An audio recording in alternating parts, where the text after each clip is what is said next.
బ్రహ్మముహూర్తం అన్ని కష్టాలకు ఏకైక పరిష్కారం. అందరికీ నమస్కారం. జీవితంలో అప్పుడప్పుడు మనం ఊహించని తుఫానులు ఎదురవుతుంటాయి. ఎంత నిజాయితీగా బతికినా, ఎవరికీ ఎలాంటి అపకారం చేయకపోయినా కష్టాలు మనల్ని చుట్టుముడతాయి. చేసిన అప్పులు తీరక, చేసే పనుల్లో విజయం దక్కక, ఇంట్లో మనశ్శాంతి కరువై, అనారోగ్యాలు పట్టి పీడిస్తున్నప్పుడు నాకు మాత్రమే ఎందుకిలా జరుగుతోంది, దేవుడు నన్నే ఎందుకు పరీక్షిస్తున్నాడు అని ప్రతి ఒక్కరికీ అనిపిస్తుంది. కాని సనాతన ధర్మంలో ప్రతి కష్టానికి ఒక పరిష్కారం దాగి ఉంది. జ్యోతిష్య శాస్త్రం ప్రకారం గ్రహస్థితులు మనల్ని ఇబ్బంది పెడుతున్నప్పుడు, కర్మఫలం మనల్ని వెంటాడుతున్నప్పుడు ఆ కర్మను సైతం మార్చగలిగే అద్భుతమైన సమయం ఒకటుంది.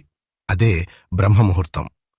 అసలు ఈ బ్రహ్మముహూర్తంలో నిద్రలేవటం వల్ల కష్టాలు ఎలా దూరమవుతాయి? ఒక కుటుంబం అంతులేని దరిద్రం నుండి, అవమానాల నుండి బ్రహ్మముహూర్తం శక్తితో ఎలా బయటపడింది? ఉదయాన్నే నిద్రలేవలేక ఇబ్బంది పడేవారు ఏ నియమాలు పాటించాలి? ఇవన్నీ ఇప్పుడు మనం ఈ వీడియోలో సవివరంగా తెలుసుకుందాం. వీడియోను ఎక్కడా స్కిప్ చేయకుండా చివరి వరకు చూడండి. హిమాలయాల పర్వత శ్రేణుల్లో దట్టమైన అరణ్యం మధ్యలో ఒక ప్రశాంతమైన ఆశ్రమం ఉంది. అక్కడ వందలాది మంది శిష్యులకు జ్ఞానబోధ చేసే ఒక గొప్ప వృద్ధ సాధువు ఉన్నారు. ఆయన ముఖంలో సూర్య తేజస్సు, మాటల్లో వేదాల సారం ఉట్టిపడుతుంటాయి. ఉదయం బ్రహ్మముహూర్తం సమయంలోనే ఆయన తన శిష్యులకు ఎన్నో జీవిత సత్యాలను బోధిస్తుంటారు.